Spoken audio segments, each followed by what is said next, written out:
Hey, it's Natalie, Natalisa Nat, and it's chatting with Nat on Instagram Live. Today, what's today? Today is March 10th. Can't believe it's March 10th already. It's kind of crazy. Today we're going to have Emily Anderson.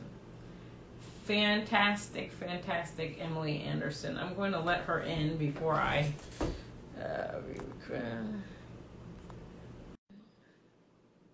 Let me see. I actually gotta invite her.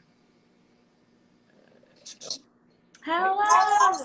Hi, how are you? I'm good. Good morning. Good morning, or good afternoon. Noon. Let me introduce everybody to you.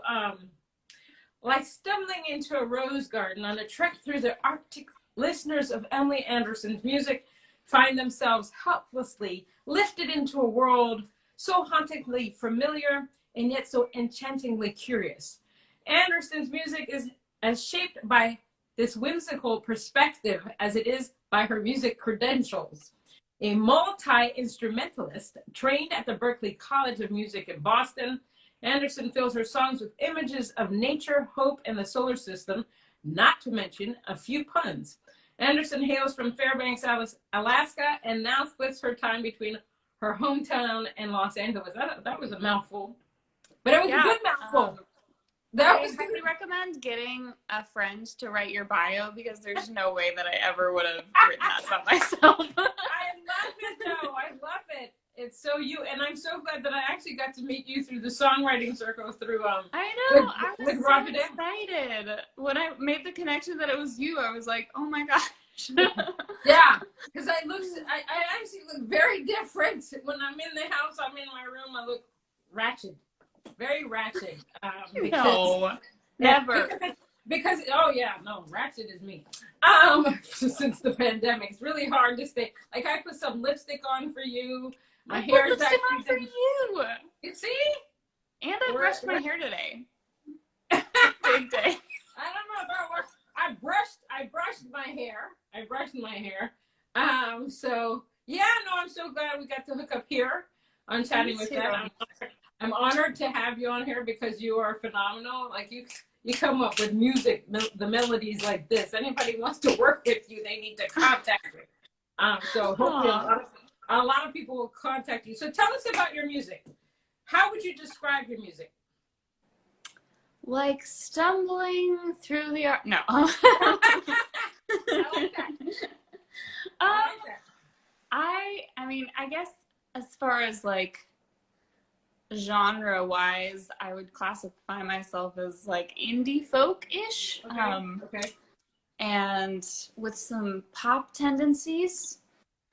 And I also, I just like making music that brings people together and makes people feel seen and not alone. So in whatever form that means, I just love using music to connect with people and hash out all these feelings I seem to have. I love that. It seems that you are very authentic. I think music is you. I think music is in you. I mean, because when you were in the songwriter circle, you're like, oh, let me just think. And then 2 seconds later, there was something, so that you basically have the gift of music. It'll take me a hot minute to come up with a melody. It's like, oh, okay. You were just like, oh, I got it. Don't worry, guys. Which I love. Well, a lot of it is just like getting out of my own way and like not doing it to like when I'm trying to impress somebody or when I'm trying to like do something really good, like I'm gonna write the best song ever, then it's garbage. It like never turns out good. So if I just like get out of my own way and be like, let's just like open our mouth and hope that something happens. I love your honesty. You're like, oh, when they do that, it's garbage. It probably isn't garbage because you're just that talented. Who would you say are your main musical influences?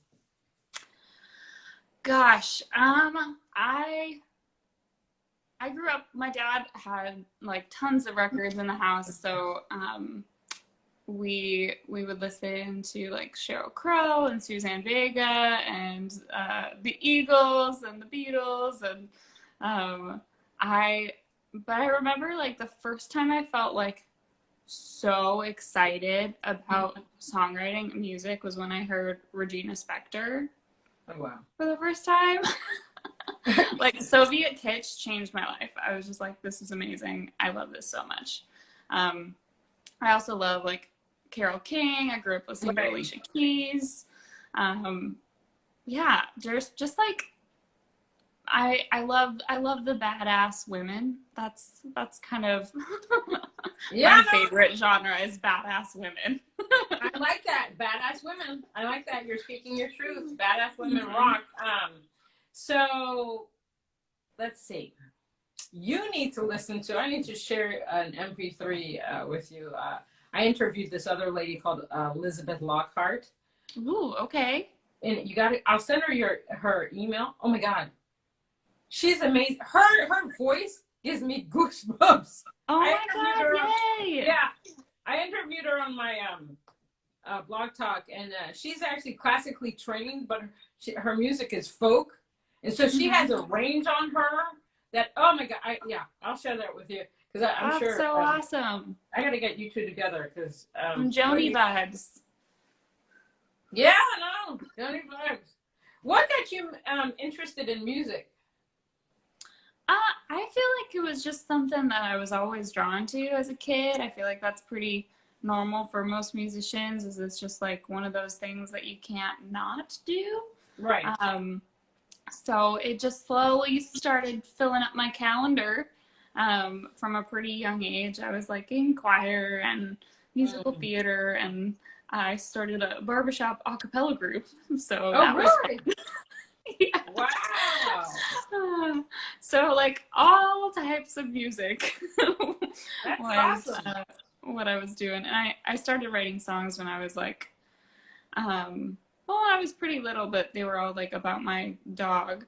And then I started writing like songs when I was like 12, 13. You know, when there were crushes and love stories that were playing out in my head that didn't exist in real life. I remember those crushes back, and now I don't have any. What does your music say about you? Oh gosh, I don't know. I feel like that's subjective. I want it to say whatever you need it to say that day. No, I love that. I love that because you can write a song about a certain subject and somebody can interpret it a totally different way, but that's what that person is meant to hear. Maybe I love that. No, I love that too, because I've written songs and that, I thought this was about this, because I have a song that I wrote. It's called You Are My Everything. Obviously, it's about love, but it's actually about the love that I had for one of my cats that passed away many years ago. And then people will tell me, don't tell them that when you're performing. I say, why not? That's the truth. It's not about. Oh, I love it. It's not about any man. You tell them. Yeah, damn it. So, how do you feel about women in music? Have we come far? Is there way more to go? You know, because I was talking to Justine Blazer, and she was telling me how, you know, female music producers are far and none. I mean, she went to an event many years ago, and she was the only female there. So how do you think? How far have we come? How far do we have to go? Whew, we got a long ways to go.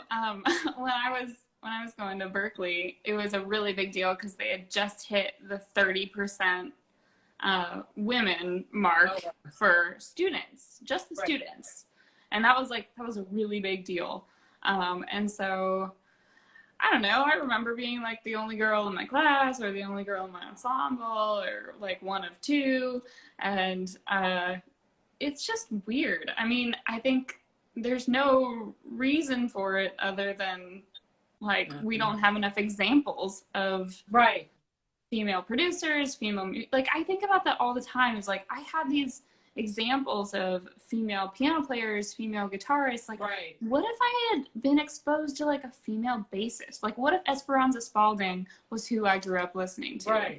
Like So I think about that all the time. It's just like we need those examples. We need those role models to be in the spotlight and be having those moments in order for young girls to look up at them and be like, oh, I could do that. Like, so I don't know. I think, yes, we've come a long way. Yes, we have a long ways to go. Amen to that.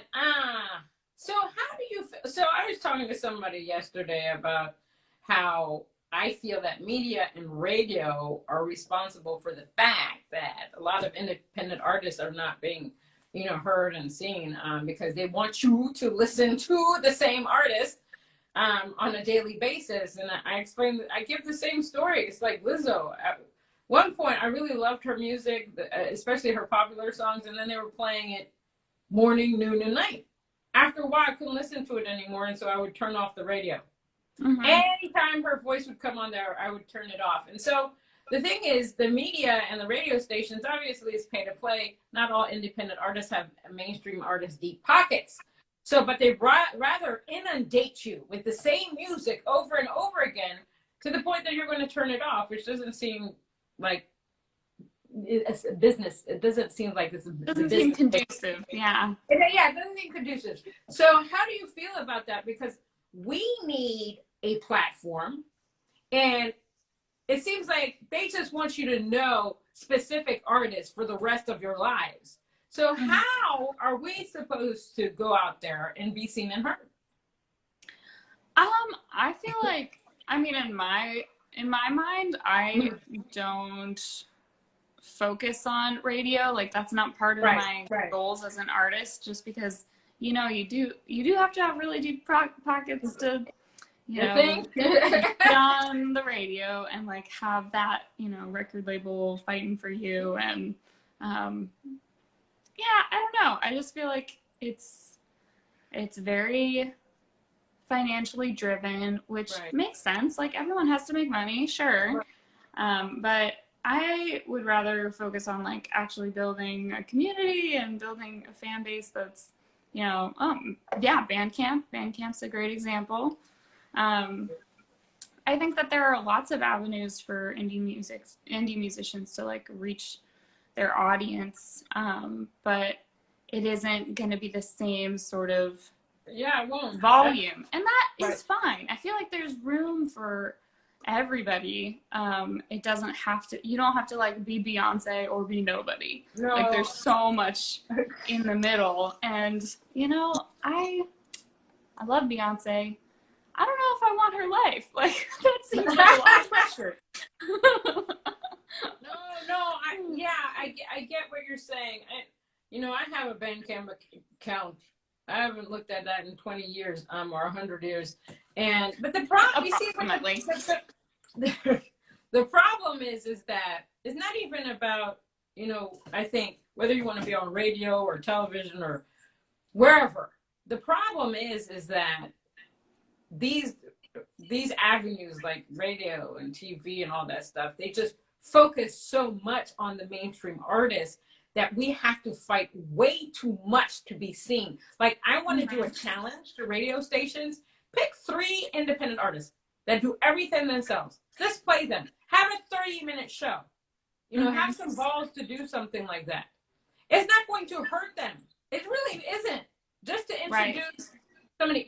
I had a conversation many years with a person on the Recording Academy, and I said, they could play at some independent could play at the daytime show because there's a daytime and the nighttime show. And the person said, do you think anybody would pay to want to see that? And that's the problem. And I said, I would, because quite frankly, I'm tired of seeing the same damn people on the TV screen. Now, I've been to the Grammys 6 times. It's always the same people. I get so bored watching it because it's the same people. I need something new. And it's not that the performances aren't great, but it's the same thing over and over again. I want to learn about more independent artists. I want to see them.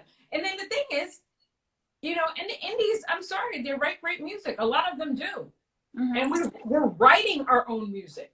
I heard that Beyonce has one song, I don't know which song it is, that has 12 writers on one song. 12! Who's making money on that? 12 people. You know, it's like, you know, it's crazy to me. So I'm fighting for the independent artist to be seen and heard. I'm going to come up with something, but we need to be seen and heard. Now, you're going to sing a song for us. What song are you going to sing? I think I'm gonna sing Hugs. I feel like we're all jonesing for some hugs. Oh, I love it. Give me some hugs. All right. Yeah, so this is the newest single, hot off the presses. Yeah. Hugs. And I also have a music video because amazing animation artist Kat Bing did the animations for. And you can go watch it at the little cute link in my bio. It's adorable. And amen. Here we go. Ooh. All right. Can't wait to watch it. Yeah. Hi, TJ. Hi, Chris.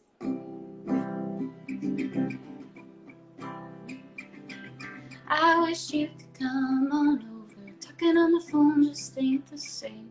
I wish you could come on over. Everybody feels so far away.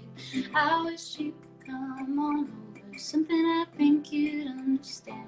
I wish you could come on over. But you can't.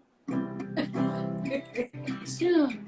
I love that. I can't wait to hug all my friends again. I can't wait to hold them when the world isn't ending. I can't wait to hug all my friends again. And I know I'm not the only one. I wish I could come on over. Put on the tea, I'll pour the wine. I wish I could come on over, just like we used to all the time. I wish I could come on over, cracking up on your kitchen floor. I wish I could come on over, like before.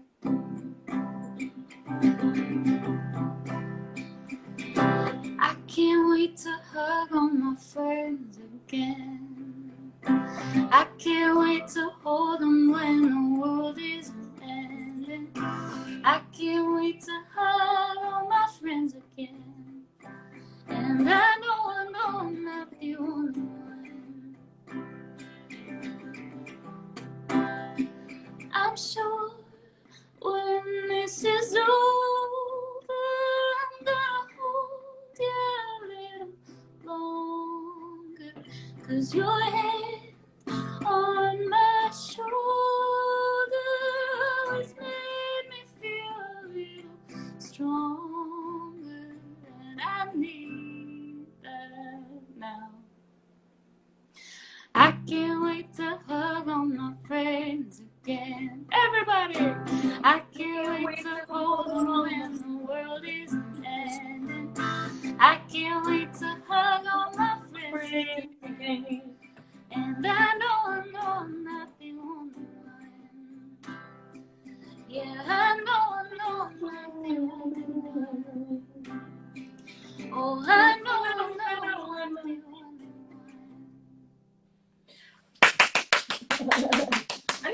I need a clap. That was beautiful. You know what? As everybody always asks me, like, what's the first thing you're gonna do when this whole pandemic is over? And I'm always Hug like, everybody. I'm gonna hug everybody. Shout out to TJ who's here. He is actually in the background vocal choir for that song, so in the gang vocal section. And also shout out to Chris Watson. He's an amazing artist, and you should go check out his music. All right, I will do that. Yeah, when people ask me, I'm just like, I'm gonna hug everybody. What the pandemic has done for me is that you never realized how much physical touch was important until the pandemic came around. Oh my gosh, yeah.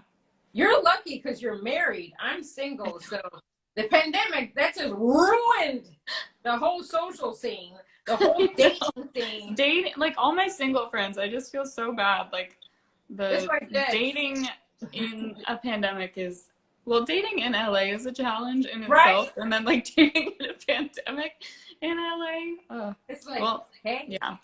Do you say, hey, are you COVID free? Yeah. But I heard that some people created like dating apps during the pandemic. I guess you could still talk online and then eventually see each other with masks on. I mean, I guess it's a good way to like really get to know somebody. I think so. How do you deal, if you ever get it, with writer's block? Oh gosh. I feel like I have realized that writer's block comes more from my own self-limitations than it does from reality, which is just for, I mean, that's just for me. I'm not speaking for other artists. I'm not speaking for other people's experiences, because everyone's creative experience is different. But when I did a 30 songs in 30 days challenge for myself in November, just to kind of like see if I could. Right. And it's amazing that if you like just say, I'm going to write a song today, you can. You actually can. Yeah. It's not going to be the best thing in the world, maybe, but some of them were really good, and some of them are like going on the record. But I feel like that's kind of the same thing with all songwriting endeavors. Like, you write a bunch of songs, and then, you know, you have like 50 of them, and 10 of them end up on the record. So I'm really happy with that, and I think deadlines are the best inspiration.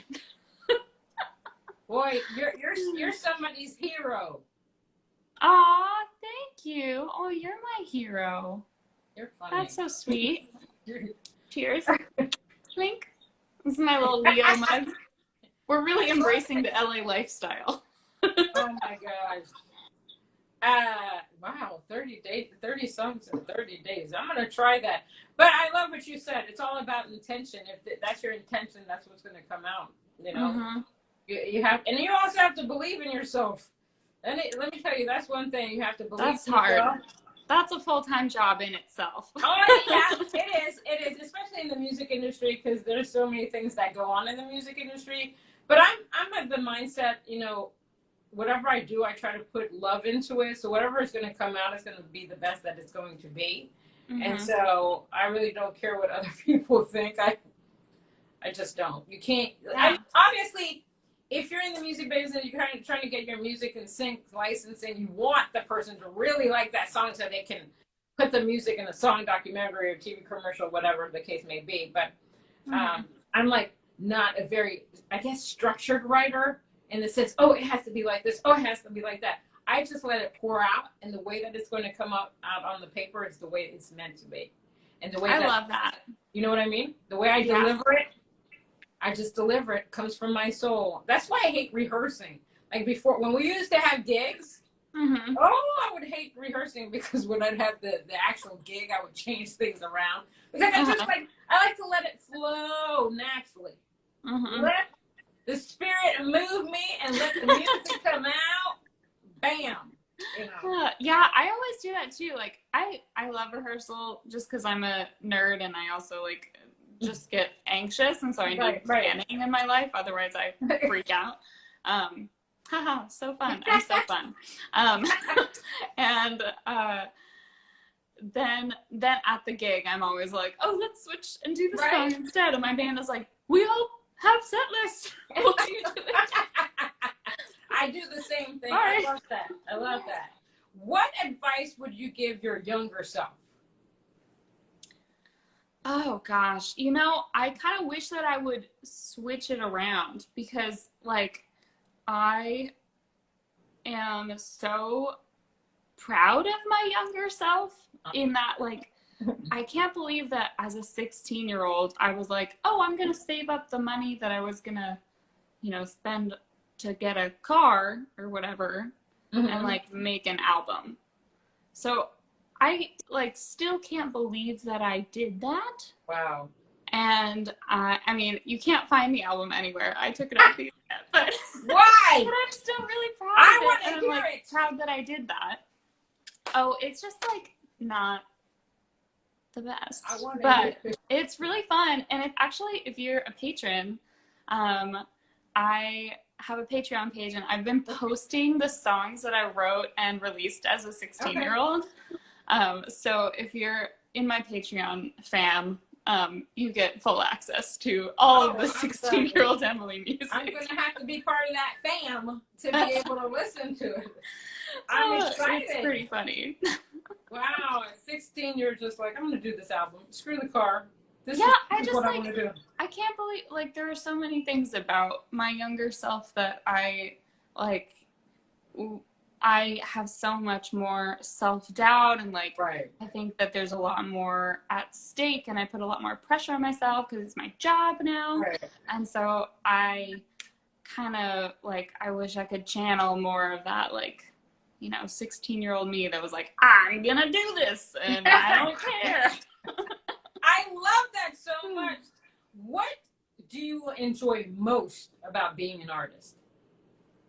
I love connecting with people, and like, I just feel like it's such a privilege to be an artist, and I feel like it's such a privilege to be able to make art as a job, especially like in a pandemic. That's just crazy town to me. So I feel just very grateful for that. I feel really grateful for like just being able to, you know, have like, especially during like live performances, to just make someone feel like safe and like happy and seen. I think there's just like no bigger privilege and gift for me. That is just like, that's one of the things I'm most looking forward to after the pandemic, is like being able to have those live show experiences again. Oh yes, amen. I mean, I miss. Although this is great, like I agree that there's still community here, and like I'm so happy for the people that are here watching, and like I know that there's like an energy exchange or whatever. Yeah, the vibes, but it's just like different, and so I appreciate you all being here. Isn't she lovely? Isn't she lovely? Stevie. But what do you prefer? Do you prefer the intimate venues, or do you like a larger venue? Which one's your favorite? I love small shows, but that might be because I'm a small artist and I haven't really played giant shows. I'm sure I would like both, honestly. Oh my God. How many instruments do you play? I grew up playing piano, and then I taught myself ukulele when I was like 16. Okay. And then I actually just recently have been dabbling in guitar. Really? Yeah. It doesn't it's been a fun adventure for me. Yeah, so I'm not actually playing guitar on the Hugs recording. That's my friend Sarah Tudson. And then I learned the part that she did. Oh, wow. And so it's been a great practicing. This is why you are so amazing. You are. You're like, oh, I just picked up the guitar. You know, I was just going to learn. And then I'm not really playing it on my album, but I'm just going to pick up my guitar now and just play the song for you. My God. You are phenomenal. Tell our audience where they can find you on the internet. Oh, well, right here I am. All my stuff is at Emily Anderson AK, so that's AK as in Alaska, not Arkansas. So that's my website, that's my Bandcamp, that's my Patreon if you want to check out 16-year-old Emily songs. Yes. And much more. You can find me on my Patreon. Yeah. Oh, I got a TikTok? That's interesting. I love following you on TikTok, Nat. You're like, TikTok, yeah? Well, you're great. I had to force. In fact, it was Birdie from B Squared was like, you know, Natalie, you really need to do that TikTok. I said, really? I know. Same. And so I'm just like, ugh. But then after a while, I was like, okay. But I had to be motivated by something. And I don't know. So my mom, I had done one way in the beginning of the pandemic with my mom, and she didn't want me to post it until recently. But what I do is I actually do a lot of my own music, not other people's music. If I do somebody else's music, it has to be another independent artist, a friend, blah, blah, blah. But I have, ones with my cat. One of the cats, Christian, that's on there, he actually passed away in November. So it's hard for me to watch those sometimes. Also, I have my 2 kittens because I got them in December after Christian died. And they're Michael and Faith. So I'm like, oh my God, I had to do these cat videos. And, it's kind of hard trying to come up with ideas that people haven't done. I mean, there's the duets. I heard there's something called Stitch. I'm actually going to take a webinar on the 24th about how to do this whole TikTok thing. I have no idea. I'm an elder millennial. Yeah, but what's great is that I can take like this video that I'm doing now, this Instagram Live. I turn it into a video, and then I upload a 1-minute clip of our thing. So then you get to go under the Sisters in Music podcast thing on TikTok. So it serves the purpose. You can do. It doesn't all have to be serious, silliness. It can be serious things. It can be whatever you want. I just choose not to be. I can't. I try. I try. That is the motto of our TikToks. I try. I try to do it. I try to be, and now I'm always trying to catch my cats trying to do something. I'm like, listen, you just need to sit here. I need to get this. The mad woman following your cats with a camera. Hey, that's not a bad idea. Maybe I could get my mom. Not a bad idea. Or maybe I could get my mom watching me trying to catch a video of the cats and stuff like that. But there you go. Yeah, all this stuff is really time consuming. It's very time consuming. But Emily, thank you so much for being on Chatting with Nat on Instagram Live. We're going to chat again. Thanks for having me. I love you. You're fantastic. You're phenomenal. People should follow you. I love your voice. You're amazing. People need to listen to you more and grab your album and get on Patreon so they can listen to that 16-year-old. But we're going to chat again on, I think, March 15th on Blog Talk Radio, and that's going to be even more fun. So thank you so much. I'm so excited. I am excited.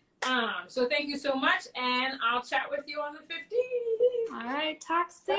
Thanks so much. Thank you. Have a good rest of your day. I mean, Thanks for joining, everybody.